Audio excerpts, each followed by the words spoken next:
Entrevista a Javier, toma uno. Detrás de las voces es un podcast donde podrás conocer un poco más de cerca a aquellos artistas, periodistas, locutores, cantantes que conocemos solo por su voz. Esta es una ventana para adentrarnos un poco en sus vidas y saber qué hay detrás de las voces. Bienvenidos. Hoy tenemos a Javier Rodríguez, un locutor comercial, actor de doblaje, actor de su propio sketch en redes, profesor y director en Voz Academia, rockero de corazón y miembro de la Asociación Colombiana de Locutores. Le damos la bienvenida, Javier Rodríguez. Hola Gaby, muchas gracias por la invitación. Pues bueno, Javi, tú fuiste una de las primeras personas que yo conocí cuando entré al mundo de la locución comercial inicialmente. Sí. Hace más de 20 años, más de 20, 25 años. Y fuiste una de las primeras personas que me mostró que había esto. A mí me gustaban las voces, pero no conocía que hubiera una carrera, un lugar donde uno pudiera entrar a hacer locución. Conocí inicialmente la locución comercial. ¿Cómo entraste tú a la locución comercial? ¿Qué pasó ahí? Bueno, nosotros queremos un poquitico antes. Ok. Rápidamente te resumo yo. Digamos que en la parte artística yo empecé, digamos, muy joven, 15 años que empecé a tocar guitarra, el cuento. Tuve banda de rock, estuvimos haciendo varias cosas interesantes. Muy apasionado por la música, y un amigo me contacta y me dice: Javi, están buscando un técnico de sonido en Centauro Comunicaciones. Y yo, ¿y qué es eso? Pero es una empresa de doblaje. Yo ni siquiera sabía que en Colombia hacían doblaje. Y para mí doblaje para mí era el doble de riesgo. O sea, era el que se botaba desde un edificio, se prendía en llamas, ¿sí? Eso era para mí el doble. Cuando resulta que voy a la entrevista y me entero es que era doblaje de voz. Y entro al estudio, me hicieron mi entrevista, les conté quién era yo y me dijeron, bueno, me dieron el chance de aprender a manejar las máquinas, porque ya tenía un poquito de experiencia manejando, digamos, la consola con la que íbamos a tocar, ¿no? Entonces, digamos que uno colocaba el micrófono, entonces, venga, súbale aquí, bájale aquí. Entonces, digamos que había nociones. Me dieron el chance de empezar a hacer training en Centauro como técnico, y realmente para mí fue amor a primera vista cuando entré a un estudio de doblaje y veo a un actor allá en cabina, y yo veía el monitor y veía a los actores allá. Yo decía, parce, esto es mágico, ¿cómo hacen para que la boquita les quede sincrónica? Los muchachos hoy en día todo lo ven fácil, porque realmente hoy en día todo se ha vuelto fácil. O sea, hoy en día cualquier chico con un celular coge y hace fan-up, o bueno, y resulta que ellos mismos cuadran sus chats. Miren, en la época en que yo entré hace 30 años, yo voy para 50 años, era muy complicado. Era muy diferente, era muy difícil. Y hoy, por ejemplo, hoy en día en las empresas de doblaje profesional, tú grabas y hoy en día es con computador, con Pro Tools, con los programas que utilicen, y tú puedes correr, por ejemplo, entraste tarde, el ingeniero coge la línea de audio y la corre para atrás porque entraste tarde, o si entraste adelantado la corre para la derecha. O sea, es muy fácil. En esa época tenías que entrar a tiempo. O sea, no había chance de cuadrar nada, como quedó. Entonces, si lo hacías mal, tenías que repetir. Entonces, entro yo al mundo del doblaje como técnico, pero enamorado de la actuación. Yo decía, qué cosa maravillosa.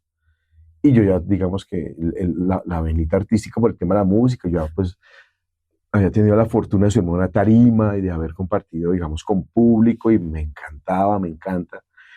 Y yo dije, no, a mí me gustaría estar allá, o sea, dentro de la cabina, no afuera tomando las voces. Sin embargo, estuve 3 años como técnico en Centauro, enamoradísimo del tema.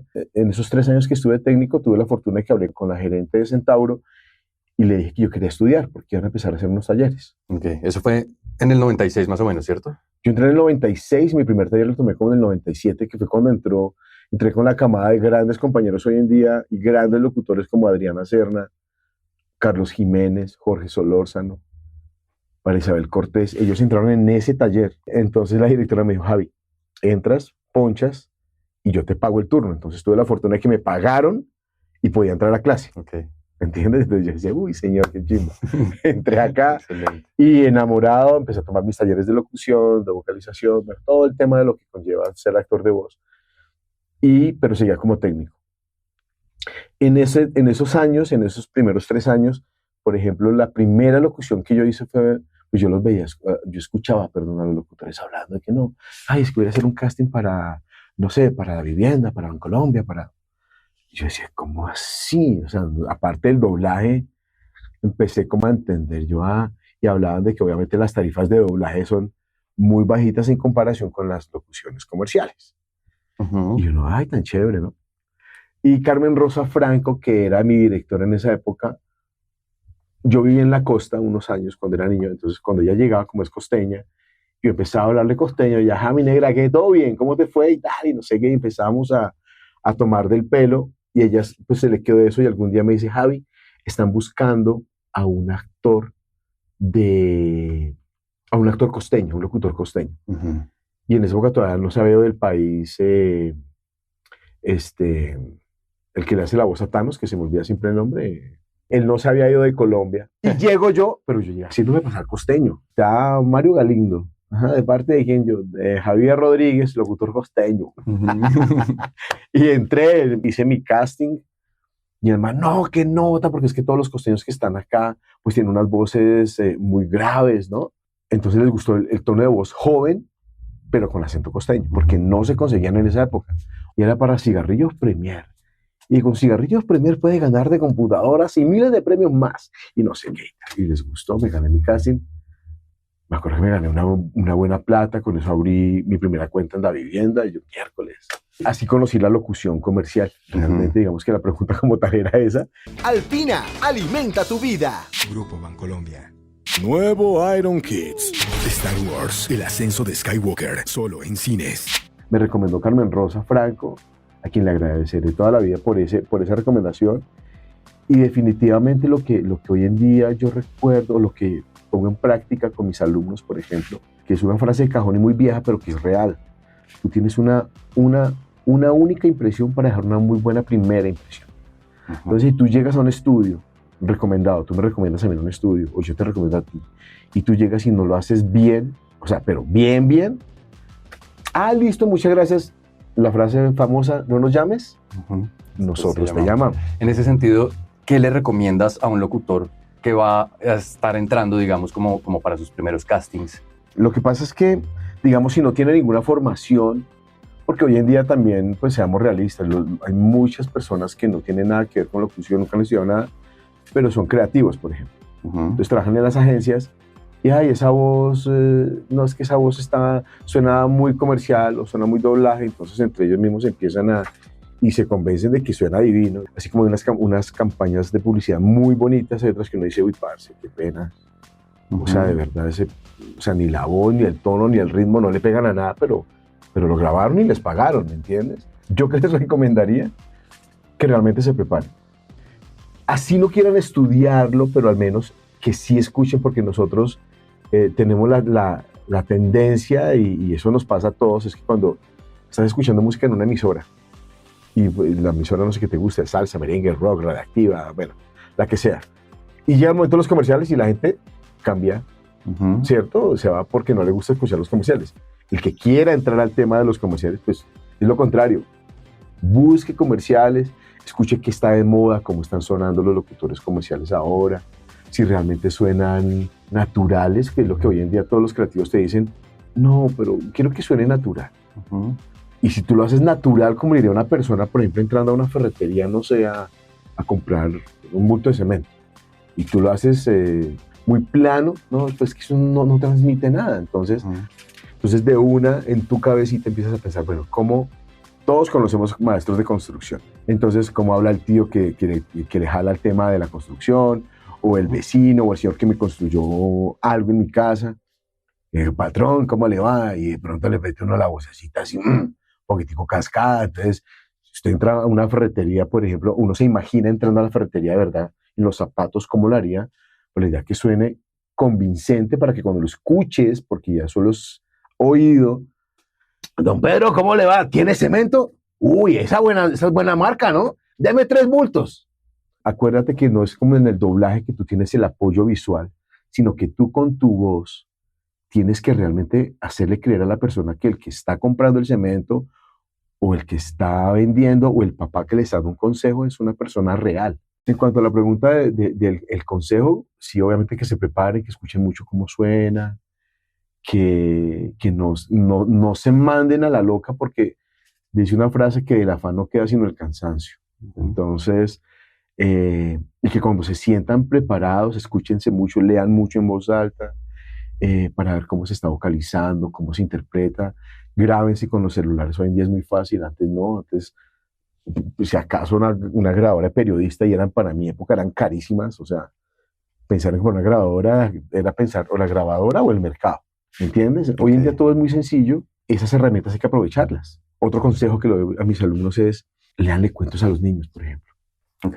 Cuando tú le lees cuentos a un niño de 4 o 5 años, lo sientas frente a ti, la única pretensión es que el niño te ponga atención, que el niño esté, si tú le transmites, porque tú entras en el juego con un niño, entonces tú le lees, no sé, Caperucita, entonces tú ves que en el cuento dice narrador, entonces tú pones, Caperucita venía caminando por el bosque, cuando de pronto aparece el lobo y le dice, ya en uno innato, como estás jugando con el niño, hola Caperucita, qué linda estás, ¿hacia dónde vas? Caperucita le contestó, voy a la casa de mi abuelita a llevarle pasteles o gaseosa, lo que sea. Empiezas a jugar y el niño se ríe porque tú le haces esos juegos de la voz, ¿cierto? Y tú dejaste grabando un celular por ahí un ratico.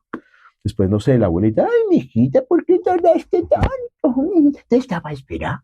Y resulta que cuando terminas de contarle el cuento, ay, yo tenía grabando el celular, tú te pones a escuchar y descubres que puedes hacer muchas voces diferentes. Porque lo que te digo, las personas cuando llegan a un estudio a hacer pruebas, se bloquean. Miren, el micrófono come gente.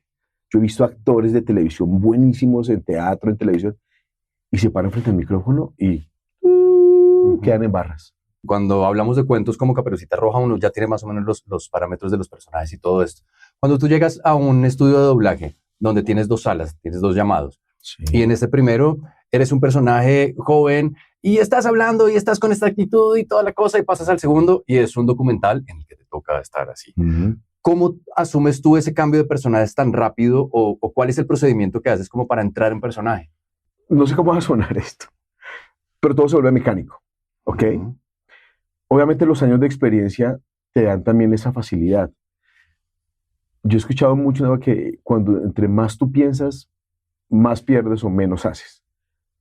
Realmente nosotros los actores y los artistas en general tendemos a ser muy intuitivos, ¿ok? Y entonces tú no piensas. O sea, tú sabes que pues obviamente una voz joven, yo por ejemplo hacía la voz de Tai, un personaje en una serie que se llama Heartland, que incluso en Colombia la pasaban por City TV, se doblaron 6 temporadas en Colombia, luego se la llevaron, no sé si para Argentina o Chile, y luego el cliente la compra en Netflix y la manda a seguir doblando toda con las voces originales que habíamos hecho en las primeras temporadas.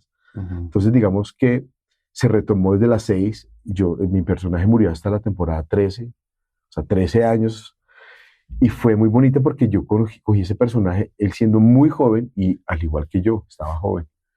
Entonces sí, obviamente la voz se escuchaba diferente, porque uno con los años se le empieza a colocar, le salen nodulitos, o suena más cascada, sí, o sea, se va afectando. En esa época sonaba más limpia, sin embargo, cuando yo escucho, porque me iban a cambiar en la empresa de doblaje, o sea, llegó nuevamente, perdón, la serie, estaban haciendo casting, pero yo no me enteré, sino que yo entré a hablar a un director que quiero mucho, Alfonso Grau. Hablamos un rato cuando ya me miré la pantalla y yo, ay, ese personaje se parece a no sé quién de Heartland. Dijo, es que es Heartland, ¿tú vienes a hacer casting? Y yo, bueno, no, le dije, no, pero ¿cómo hace casting? Le dije, pero es que yo soy Tai. Cuando mira el listado, me dijo, no, pero es que Tai está, mira el listado de los actores que llamaron para hacer casting. A mí me dolió el corazón, me hicieron en el cuchillo así, porque me dolió mucho. Y yo decía, pero ¿cómo así? Me dijo, no, es que el encargado dijo que tú pues que ya tu voz no da para eso. Y yo, perdón, pues si quieres hazme casting. Y el casting la referencia era mi voz, o sea, como lo había hecho hacía 10 años. Entonces bajé y sencillamente era apretar un poquitico la garganta como me suena hoy en día mi voz. Oye, Amy, ¿a dónde vas? No sé, ¿vas a arreglar los caballos? ¿Tienes cita con...? O sea, era apretarla un poquitico y ya, y era el mismo tono, la misma intención. Entonces, se da uno cuenta que a veces, wow, es un poquito complicado el tema, porque como uno va envejeciendo, pero afortunadamente la voz realmente no envejece. A menos que tengas, pues si eres ya cuando dice uno, coloquialmente que tiene esa voz aguardientosa, ¿cierto? De que Claro. trasnocho mucho, fumo mucho de noche, soy el rockero que sale en la madrugada y sigue tomando al aire libre hasta las 5 de la mañana. Obviamente las voces se afectan. Claro, ya cambia. Pero cuando tú la has cuidado, obviamente cambia un poquito, sobre todo el tono se pone un poquito más grave, más bajo, pero pues si la has cuidado, tienes trabajo para toda la vida, ¿me entiendes? Claro. Pero hoy en día, gracias a Dios, podemos hacer la voz, se sube el tono, se hace una voz juvenil o se baja el tono y lo que tú decías, salgo de un estudio y hace poco hicimos una serie para A&E de un asesino y mi personaje era un señor que cogió al asesino en el 80 y pico, tenía el señor, no sé, 40 años y hoy en día tiene 80. Entonces, habían videos del señor, del policía interrogando al asesino y hoy en día hablando. Entonces, cuando estaban en el video del 80 y péguele en los interrogatorios, pues sonaba con mi voz y ya cuando salía en la entrevista, entonces ya sí salía hablando así. Y ese hombre lo atrapamos porque dejó muchas pistas. Entonces ya tú cambias la voz, haces el tono, la voz más cascada y sobre todo que el tema es que ya no es solo el tono, sino que cambia todo, inclusive tú corporalmente, cuando estás doblando un actor ya de edad, es muy chistoso porque uno se para de una forma diferente y como la cadencia con la que habla. ¿Tú eres actor de teatro, de televisión? Pues he hecho cine, televisión, teatro, doblaje, locución comercial. Creo que he pasado como por la gama de lo que se puede hacer. Tuve la experiencia de hacer 4 radionovelas muy chéveres también. También fui voz original, o sea, porque una cosa es hacer doblaje y otra es que tú grabas y de tu voz arman las animaciones. Entonces realmente ya es una creación tuya, ¿me entiendes? Entonces he tenido la fortuna de pasar como por todas y todas las disfruto.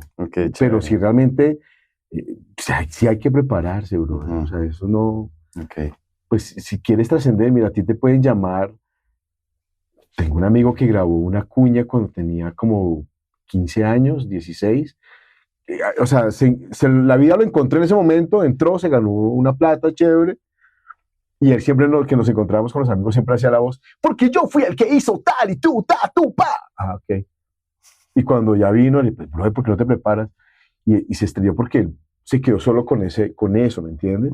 Entonces es como que realmente cuando tu mente hace, wow, o sea, todo lo que puedo hacer son muchas cosas. Yo, por ejemplo, en este momento soy la voz de Freeze. Bueno, fui porque no han vuelto a sacar publicidad, pero Freeze era completamente promocional, completamente arriba el tono, así. Freeze, la evolución de las gaseosas, dulcecita, refrescante y con menos azúcar. Y Koala, que es la productora, a ellos les encanta que todo sea arriba. Todo súper, sí, enérgico, porque quieren energía, mucha energía. Llega a Colombia la nueva Freeze tamaño familiar. Y de ahí salir a hacer, no sé, hacerlo todo por estar cerca. Grupo Bancolombia. Entonces, es donde tú dices, ves que sí aprendes a manejar los tonos y las vainas. Tú ya has hecho de todo, pero tengo entendido que de lo que más te gusta también son las caricaturas. Es que esas se disfrutan mucho. Ahorita estábamos hablando justamente de Rico, el personaje de Maya, que ha sido una de las series pues, más grandes que has tenido internacionalmente, si no estoy mal. Sí. En ese personaje te toca hacer una voz, una narración un poco coloquial, costeña, colombiana.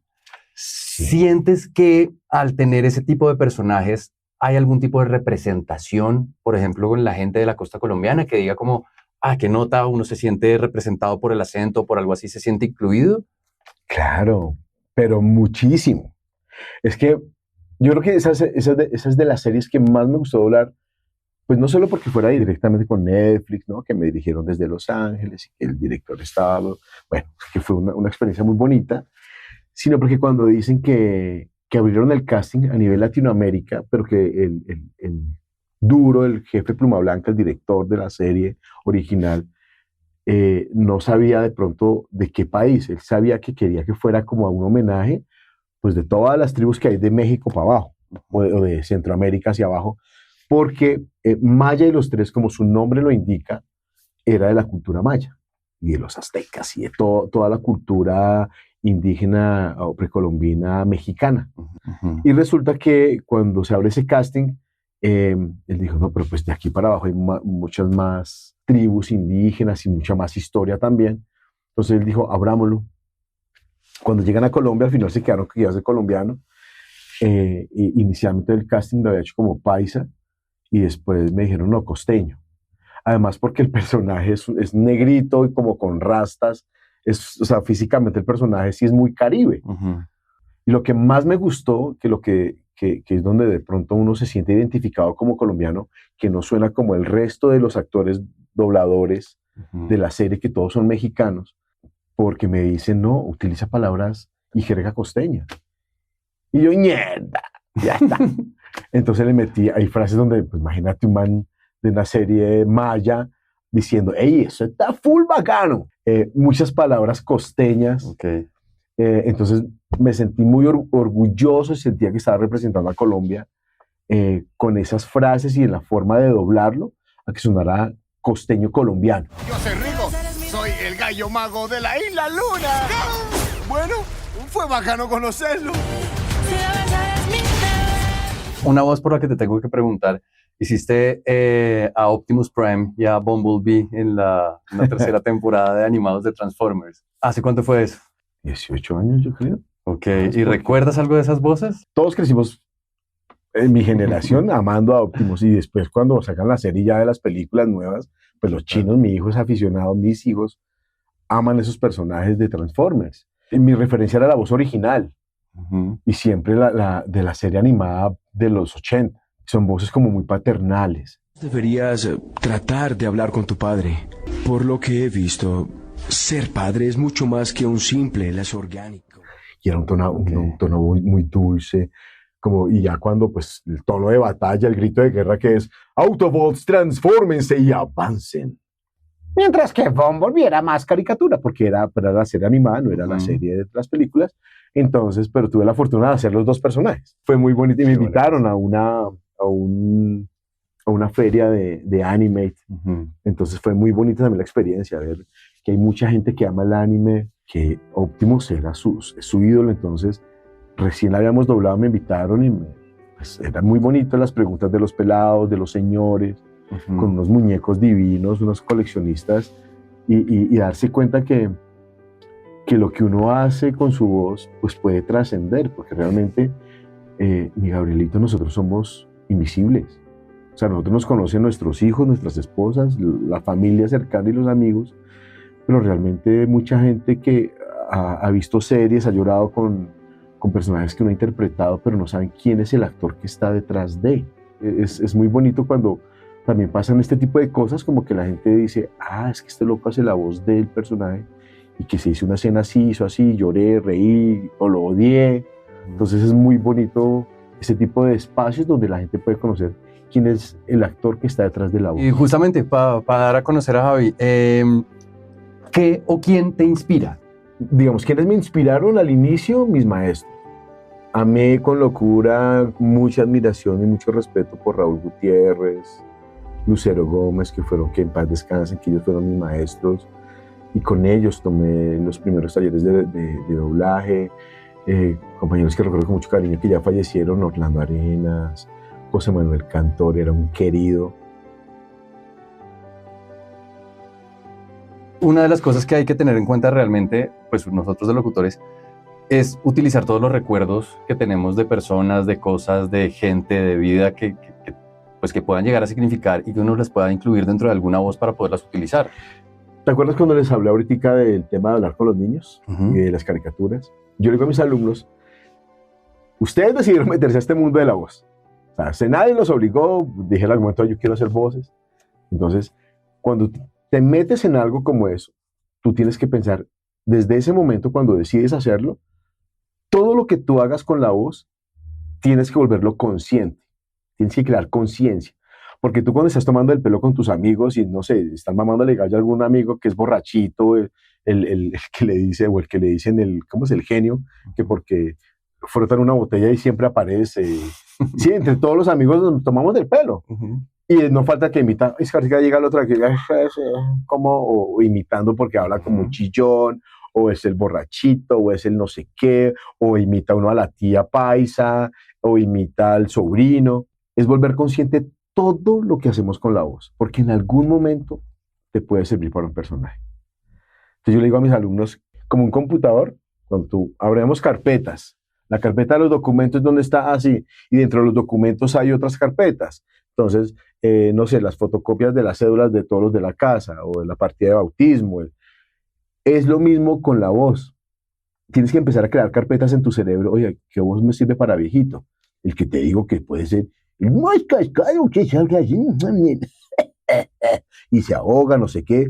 Una voz grave, pero que no suene tan anciano, pero que sea una voz grave que te sirve para viejito.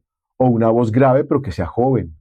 Porque también en BC hicimos una serie de los hombres más fuertes del mundo y a mí Orlando Arenas, que en paz descanse también, que falleció, era el director también de Locos por los Autos. Me dijo, Javi, quiero que me haga este personaje. Y era el man más fuerte, un man de 2 metros.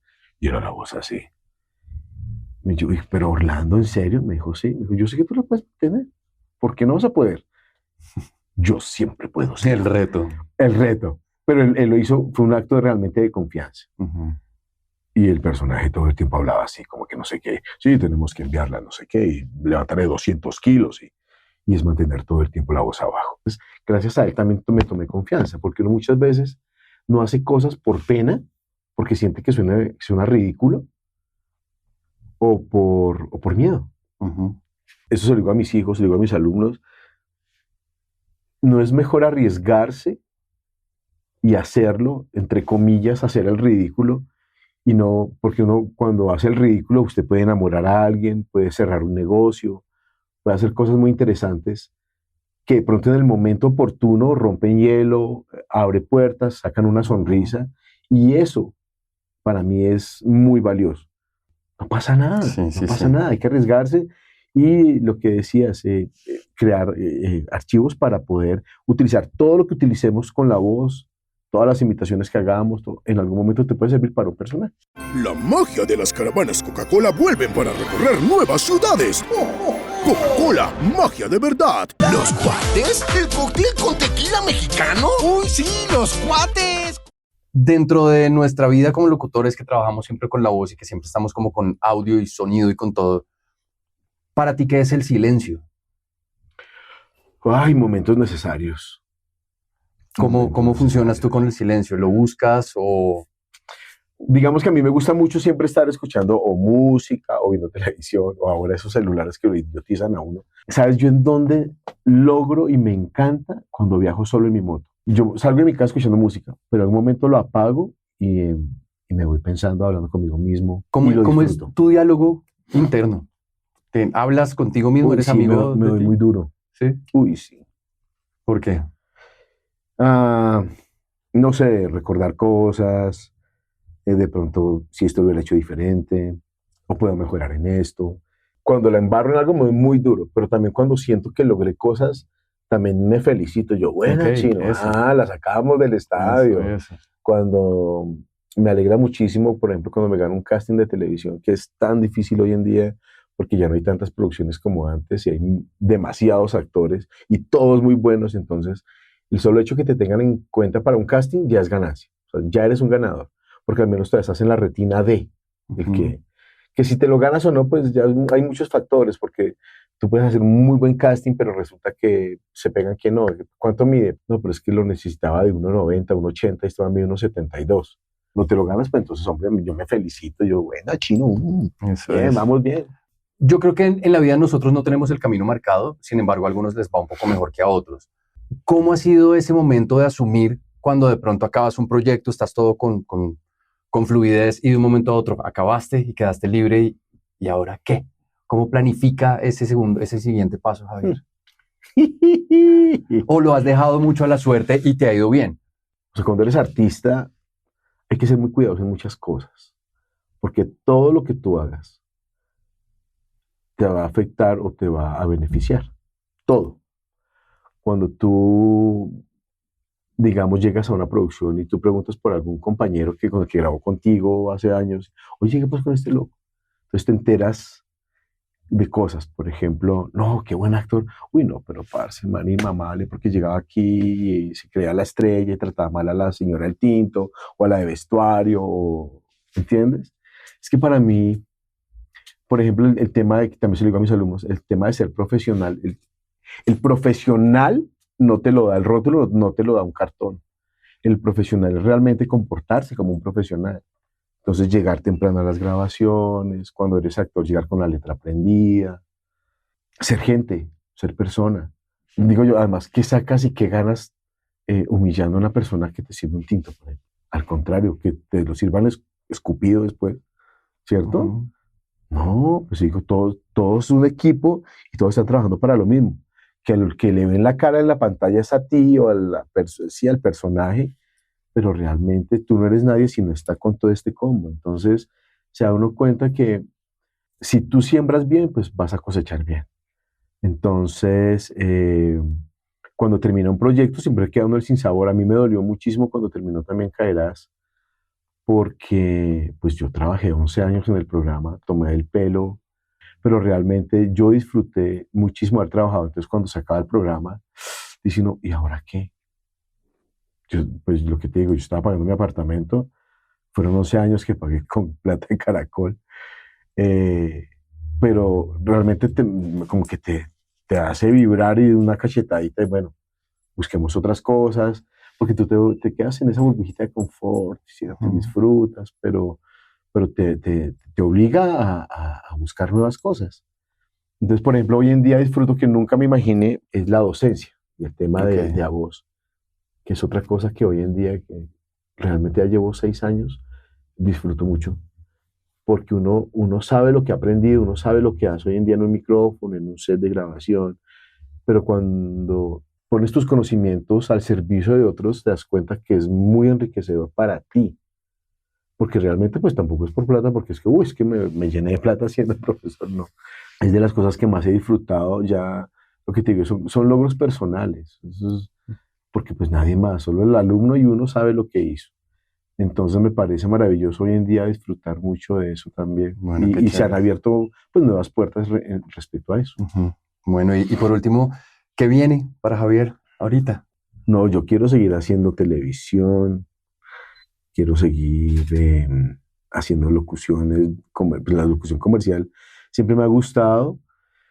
El doblaje es una cosa que yo amo con locura, con pasión, y de verdad que no es por plata, porque los actores de doblaje saben que no se vive mal, pero pues del doblaje tú no tienes para comprar una casa en 2 meses, ¿entiendes? Pero realmente lo disfruto muchísimo, de verdad que muchísimo, me encantará seguir haciendo doblaje. Espero que muchos proyectos, he estado haciendo varios castings para proyectos muy interesantes de fuera del país, para Netflix, plataformas. Con Caracol también hice un par de cosas, de castings. En este momento de mi vida estoy disfrutando muchísimo acompañar a mis hijos porque ya no son niños. Es diferente la relación con ellos, ya poder hablar de hombre a hombre con ellos, tratar de darles consejos, de ser ejemplo. Lo disfruto muchísimo. Tengo un proyecto con mi esposita de una casita de campo.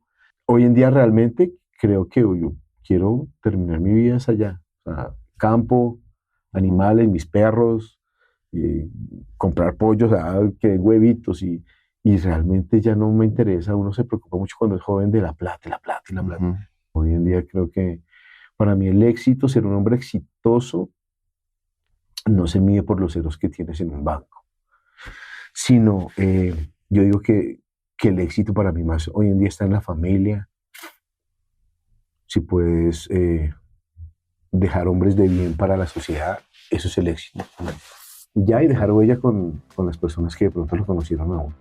Una última antes de cerrar. ¿Qué importancia tiene pertenecer a una asociación como la Asociación Colombiana de Locutores?